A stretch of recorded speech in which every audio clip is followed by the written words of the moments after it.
Hello, my name is Cameron. And I'm Tze-Wen. And today we'll be doing question 1 by comparing and evaluating The Reluctant Fundamentalist and Migrants, a poem by Bruce Dorr. We will be highlighting particular issues within the text such as racism, alienation, and assimilation within 1960s suburban Australia and pre-post 9/11. In Migrants, Dorr represents the language barrier between the Australian citizens and the migrants through the following quote. They, the migrants, found themselves being shouted at like deaf mutes, whom one naturally hates them all for this. This quote highlights similar issues that were present in suburban Australia during the 1960s. Additionally, it reflects the hundreds of thousands of Europeans that immigrated to Australia from 1959 to 1970. Don't you think? Yes, the quote comments on both these things and reflects the resistance to change and xenophobic attitudes present at the time. This was due to negative, long-term post-war perceptions of foreigners. On the other hand, in The Reluctant Fundamentalist, a contrasting representation of language differences is brought forward in the following quote.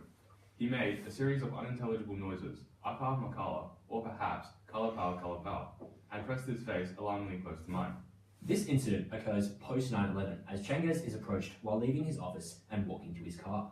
Although it is similar in the aspect that it represents a language barrier between two parties, in The Reluctant Fundamentalist, the man is a representation of America. He is deliberately ignorant towards outsiders and generalizes Muslims and people of Arabic descent into one category by mimicking noises he believes sound Arabic. Whilst in Australia in the 1960s, Australia is less deliberately xenophobic and ignorant, with a language barrier present due to a lack of cosmopolitan atmosphere that is present in modern-day New York. Both of these texts have very effectively commented on the issue of racism through the use of language barriers. However, they have gone about this very differently, which is largely due to the individual context each of them represent. The society portrayed during The Reluctant Fundamentalist is a post-9/11 society occurring within New York.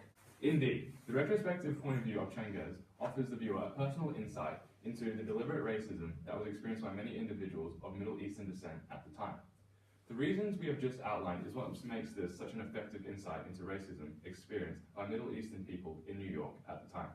In Migrants, following the quote that Cam previously mentioned, this line follows, "But that too passed. Their children now less often came home red-eyed from school." This quote alludes to the fact that migrant children were often being bullied at school due to their difference in appearance and culture, although later on were discriminated against less. This is significant because it reflects the changing attitudes that were occurring within Australian society at the time. In 1966, the Holt government introduced the Migration Act, which acted to effectively dismantle previous legislations which had come to be known as the White Australian Policy. What Z just mentioned can be contrasted with the following quote from The Reluctant Fundamentalist. "I flew to New York uncomfortable in my own face. I was aware of being under suspicion." This is from when Changes describes how he felt when flying to New York immediately after the events of 9/11, and rightfully so, as at the time the FBI reported a 1,700% increase in hate crimes towards Muslims from 2001 to 2002. This quote highlights a cultural shift in terms of racism. In the previous quote, the shift highlighted was a movement away from prejudice within the late 60s in Australian society. In this quote, the shift was caused by the terror attacks of September 11 in 2001, which caused the American public to quickly move to a much more hostile and suspicious treatment towards individuals of Middle Eastern descent. These two quotes effectively raise the position of their texts on racism. The two stances, however, on the issue are completely contrasting due to the two societies the texts represent.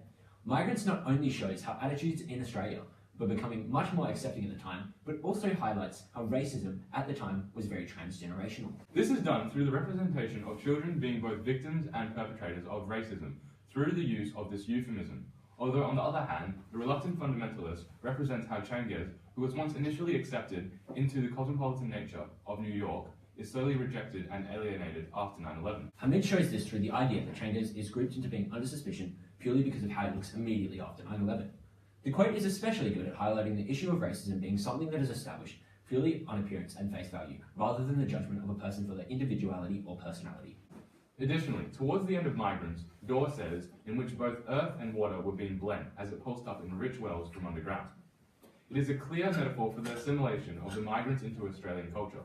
It uses water to represent the migrants and earth to represent the Australian citizen. But what is significant is that in the blending of earth and water, it is the water that is absorbed into the earth.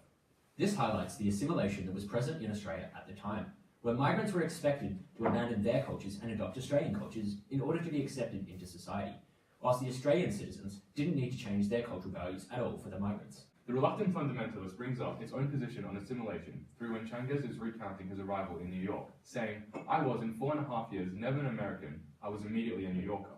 This quote not only highlights the cosmopolitan nature of New York pre-9/11 in relation to the rest of the world, but with the use of a superlative immediately, the world. Because of this, it acts to expose the lack of acceptance many Americans were unwilling to provide to foreigners at the time.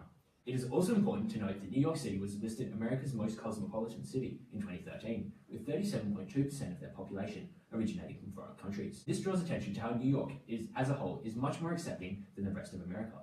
It also draws attention to the shift towards attitudes of xenophobia that occurred after 9/11 in New York by contrasting it to the multicultural atmosphere both beforehand and many years later. Both texts have successfully commented on the issue of assimilation in 1960s Australian society and pre-post 9/11 New York society, respectively. We believe that this, however, has been done more effectively in migrants, as the metaphor used offers a clearer perspective into how assimilation was experienced by migrants at the time. The reluctant fundamentalist, on the other hand, creates its perspective on the issue by instead offering us a more indirect quote, which instead uses the juxtaposition of New York and the rest of America to get its point across. Furthermore, the reluctant fundamentalist is wholly focused on Changes's retrospective point of view. Hence, Changes is only including what he wants to retell to the American, creating a biased perspective. Overall, both texts highlight issues of racism, xenophobia, and assimilation within their particular society, that being 1960s suburban Australia and pre- and post 9/11 within New York. We believe, however, that overall migrants has provided a stronger and broader insight into the issues we have mentioned. This is because of its unbiased viewpoint, more concise representation of the issues, and the author's stronger understanding of Australian culture due to him living longer within the society. Thanks for watching.